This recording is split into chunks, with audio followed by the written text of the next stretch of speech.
how did a deconstructionist of 40 years come to faith? Well, that's not what didn't happen the way you think it would happen. Maybe it didn't happen. Nobody told me anything. I didn't. I'm gonna tell you. But first, let me tell you a little bit about who I am and what I believe. This is short. I've been a Christian for 20 years now. I am 60. But if you look at my channel, you see that I obviously care about the homosexual, because I think the homosexuals get a raw deal. I think they get bad teaching. I think from churches. I think attitudes have been propagated by churches and pastors that are specifically anti-homosexual. And I know that they say that they're doing that because the homosexuals are trying to push their whatever. I've not found that to be the case in general. In general, homosexual people, gay men and women, are generally pretty quiet. They pretty much want to be left alone, all right? And there are homosexuals who are Christians. If you got to click out now, just go ahead and do it. I understand. All right. For you who are left, there are homosexuals who are Christians, and they aren't generally accepted at churches either. All right. Now they're reading your scripture, and some of them I find that in general, homosexuals who are Christians are truly saved. Now, I also care about deconstructionists because I was a deconstructionist for years, for decades, before deconstruction was even a word, what it means now. Deconstructionists, also get a bad name. They're preached against. John MacArthur preaches against deconstructionists and the evils of deconstruction, the evils of examining your faith. And he said in the same sermon, I'm quoting, where he says that deconstruction is bad. He makes fun of deconstructionists. He says in the same sermon, before he prays, examine your faith, which is what deconstruction is. I found a deconstructionist on YouTube the other day, and I've seen several of her videos. It's Christy Burke.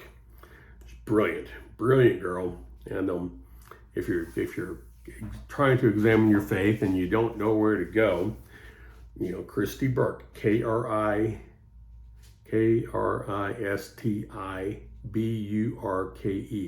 You can search her and you'll find her. She's a brilliant deconstructionist. I think her points are very well made. I wish that every Christian would follow every Christian would follow the advice of the Apostle Paul and test themselves, examine your faith. I think that many of you would find your faith falling short if you examined it. I think that most Christians are raised Christians. They're taught to be Christians, just like most Muslims come from a Muslim family. I don't think that most Christians have read Romans 10:9 that says, if you believe that he was raised from the dead, if you believe that Jesus was a person, if you believe that a person died and came back to life. I'm not talking about, the excitement, the energy of a church on Easter when everybody comes on Easter. They also come on Christmas, but when everybody comes on Easter, the excitement, the music is playing, and your heart just wells up because not of faith, but because of the music. I think, and they're showing, the rock rolling away from the tomb, and there's light in there, and it's one thing to believe that that's what they say. It's different to believe that people who die, a person who died came back to life. I mean, have you ever seen that? You ever seen someone, you ever been to a funeral? You saw the person, you know that person is not coming back. You believe that, but in the same thought, you believe that Jesus, that a person did come back to life and died and come back to life? I doubt that. I think John 3:16 is what most people are taught. For whosoever believeth in him shall not perish but have everlasting life. It doesn't say anything about the resurrection, so it's very easy.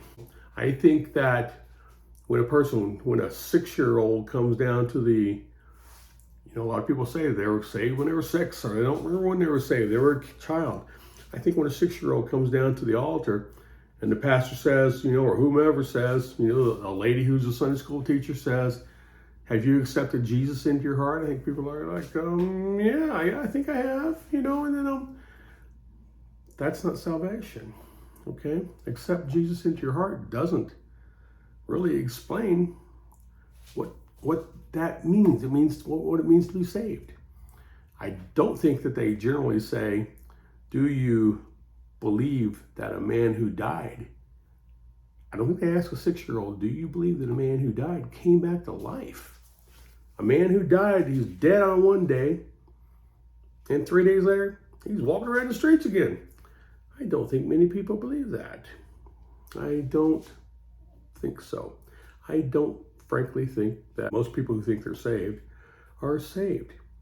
Examine your faith. Deconstruct your faith. If you come to the realization that, yes, you do believe that, you do believe, outstanding. But I think if everybody would deconstruct their faith, more people would be deconstructionists who moved from the faith. I think it's better to know that you don't believe than to act like you believe, think you believe, and not really be saved. Now let's talk about who I am, how I came to faith, a deconstructionist. I was 6 and I got baptized. I said I accepted Jesus into my heart. Didn't mean the dadgum thing. And I lost faith, obviously. It was a bad situation. For 10 years, I was in the Nazarene church. When I was 16, I moved into the Southern Baptist church. Got baptized again. Accepted Jesus into my heart. Didn't mean a dadgum thing. When I was 18, I fell away, because I was 18. Most teenagers who accepted Jesus into their heart find that they don't have any faith when they're 18. And then on. It's sad because they don't examine their faith. They don't do what the Apostle Paul said to do. All right? They don't do what deconstructionists tell you they've done. They are following the advice of the Apostle Paul. Why doesn't everybody? Nonetheless, when I was 40, I got scared. I was afraid that I was going to go to hell. All of a sudden, it was on me. 3 days later, it was really on me. It wasn't going away. In that time, I tried to read the Bible. And it just didn't make sense. I wasn't through the first chapter of Genesis before I set it down. I thought, you've got to be kidding me. I know better than that. 40 years I've examined my faith. I know better than that to believe the Bible. I tried watching Charles Stanley's sermon. Within 2 minutes, again, I was like, click, turned it off. I couldn't stand it. It was horrible. It was ridiculous. It was basically what it was. It was ridiculous. And so I found the scripture, how to be saved. How to be saved. I want to be saved. And I couldn't figure it out. No preacher had ever taught me. No Christian had ever taught me. So I figured it out on my own. Romans 10:9, how to be saved. Proclaim Jesus as Lord with your mouth. As Lord, it means accept Jesus as Lord and believe that he died and came back to life. And frankly, my problem was I didn't believe that. I'd never seen that. And then I realized that the disciples died, went to their graves, went to execution in many cases because they kept proclaiming that they saw him come back to life. These were rednecks of the day, fishermen. If a redneck today goes to his grave preaching, talking, telling people that they saw him alive, they're dead, and then alive. If they say it and they go to the grave saying it, you can believe it. I believed, and I still believe that those rednecks saw Jesus dead and came back to life. And right then, I prayed for God to show me, make me believe. And within that very second, I started to think about the disciples, and then I believed. And right then I wasn't scared. I was a different person. I've been a different person for 40 years. Now, if that was all, within a few years, I probably would have fallen away. But within a few years, I took over the hospital ministry at my church that I started going to, a Southern Baptist church. I was 40. My wife went to it. And I read about becoming a living sacrifice. You give everything to Jesus. I'm not talking about money. I'm talking about you.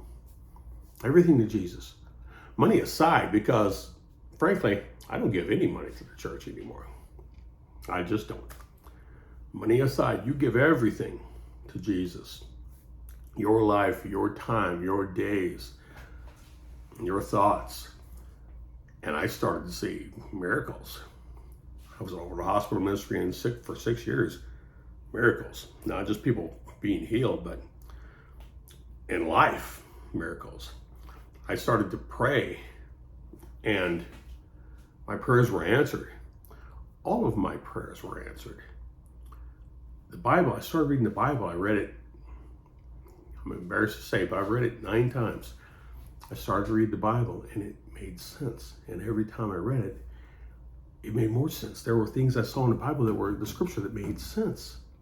I mean, granted, when I go to the Bible for advice, I'm generally in the New Testament because that's where Jesus is. Yes, he's mentioned oblique. I don't know what the word is. He's mentioned in the Bible, in the Old Testament, not by name, but he's mentioned by name. He's talked about by name. His words are in the New Testament. And being a Christian, I study about and learn about Jesus. And when I go back to the Old Testament, I know that it's God they're talking about. I know that it's Jesus. And I get it. In the Old Testament, it's the laws that were laid down for the Jews, not for the Gentiles. I'm a Gentile. I'm a Christian. I'm all about Jesus because Christian means Christ. Doesn't that make sense? If this makes sense to you, if you've made it this far, do me a favor and click like and subscribe, because what that's going to do is, the videos, I can tell the videos that people watched and then subscribed.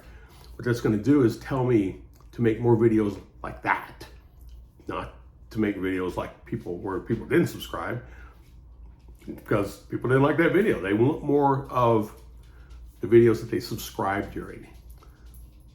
Or even if you're subscribed, like a video.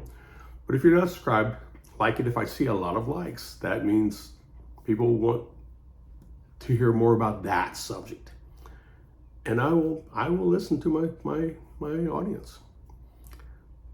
Have a great day.